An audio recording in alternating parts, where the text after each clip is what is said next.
Hey. Hey, are you okay? Yeah, I'm talking to you. There's no one else here. They said it's storming, so it might take a bit for a bus to come. Plus, it's pretty late at night anyway, so, you know, the bus will be double late, I guess.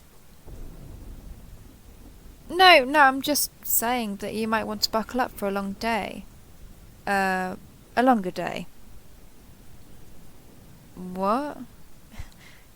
Don't you recognise me? Oh, don't look so apologetic. I'm not anyone important, not even an acquaintance. I just kind of see you, like we're both here all the time. Same days, same bus stop. Guessing we get off work at around the same time? Yeah, never talked. But I'm guessing by that look on your face, you're starting to remember me a bit. Well, actually, you talked to me once before, I think. Yeah, you had this shine in your eye, slightly goofy smile. Then you told me to put out my cig, which was funny. A bit cute, but funny. You okay though? Well, I guess it took me a bit to notice, but recently your eyes, they stopped shining. You look tired, like you're lost. Plus, every day your eye bags look like they get heavier. Hey, no, wait. This isn't some stranger that asked this just 'cause of small talk being small talk. I'm genuinely concerned here. Okay, maybe I didn't just speak up and tell you about the bus and its blah blah blah, just out of pure fun. No, I kinda just wanted, no, needed to talk to you. Wait, don't cut me off. I know it sounds weird, but I was looking at you and I couldn't place my hand on it. Just your eyes. Your eyes kind of lost their spark.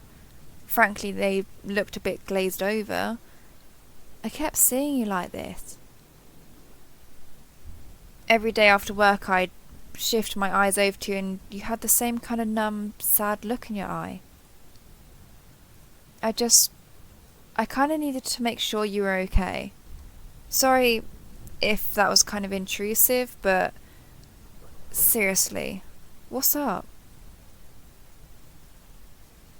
Okay, okay, I mean, that's fair. It's not like I'd tell this stuff to just anyone, but I'm glad you can at least tell me you're not doing so hot, even if that is a bit obvious. I don't need to know your whole situation or backstory. It's cool. So, you're stressed? I mean, that much is clear, but for why? Something big coming up? Some presentation? No? So, just general stuff?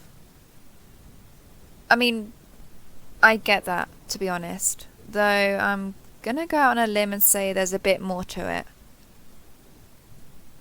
it.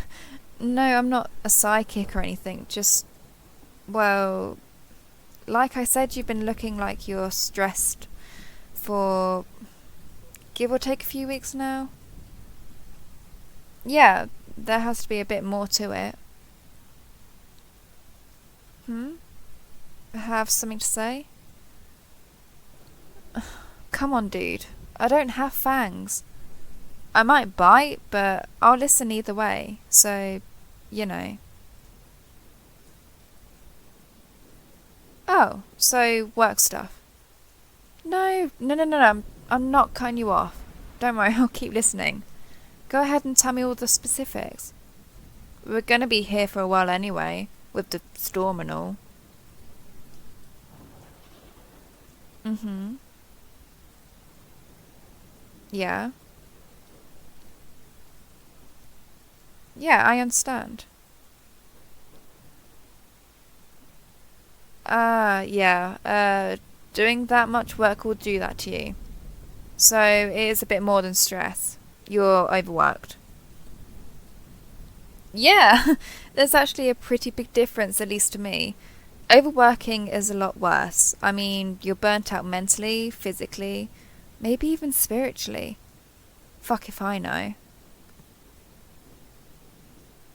Okay, just starting off, you're valid. Like with the schedule they give you and all that extra work on top of it. Yeah, that's definitely enough to make your life way harder. Plus, the pressure of having to keep up with all that is. Yeah. I may not look it, but I get it. A while back I landed a desk job and it wasn't what I had in mind, but I was desperate for money and you know how it goes. Well, on my first day we pulled an all-nighter. I didn't get to go home until after my second day. From then on it got worse on that front and even worse overall, since apparently the mountain of paperwork they were giving me was, for new hires. The further I went, the more they piled on me because I was getting more quote unquote experienced. Yeah, it's bullshit, isn't it? It's became a pattern, a routine.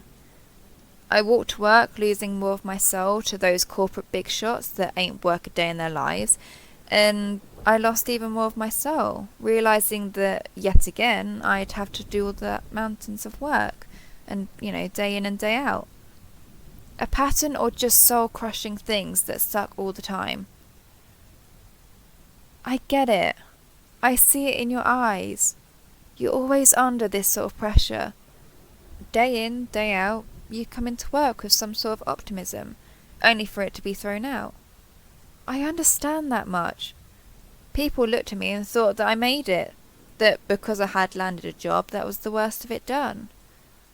No, that's when the struggle really begins, because now there's that optimist killing schedule. That machine running you ragged just for the profits. There's that inescapable pressure you feel, and there's barely any empathy left running in that machine. And I'm sorry. I'm sorry you got mixed up in it all, the wrong things, that you're forced to give it your all over and over.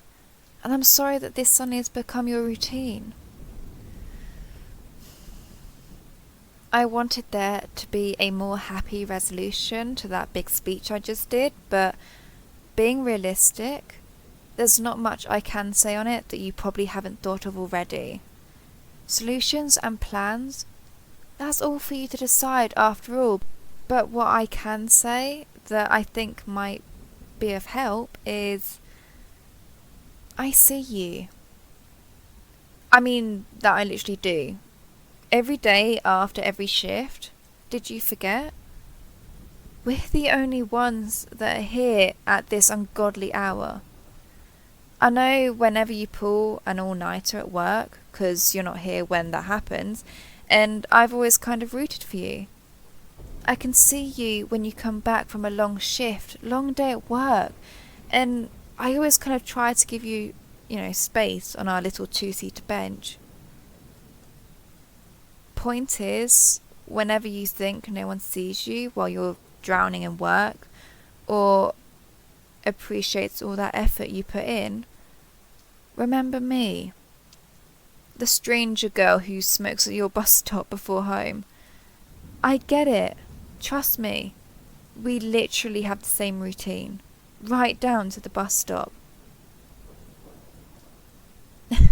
Hey, no need to thank me. I mean, even if I'm a weirdo, I'm not usually the type to meddle around like this. Still, I like your smile. It's one of the few good parts of my routine. I'd rather speak up than lose that. Your routine doesn't have to be all that bad.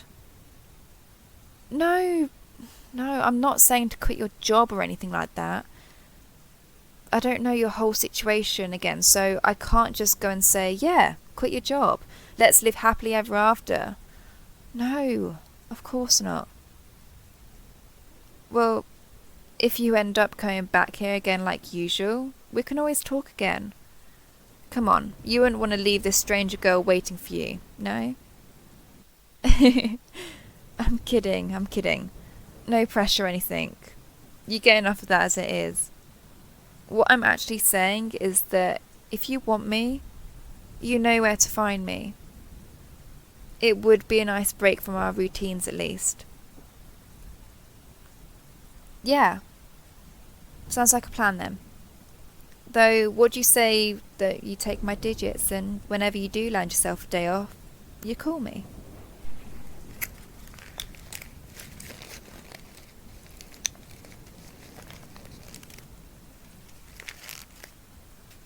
Yeah, that's my number.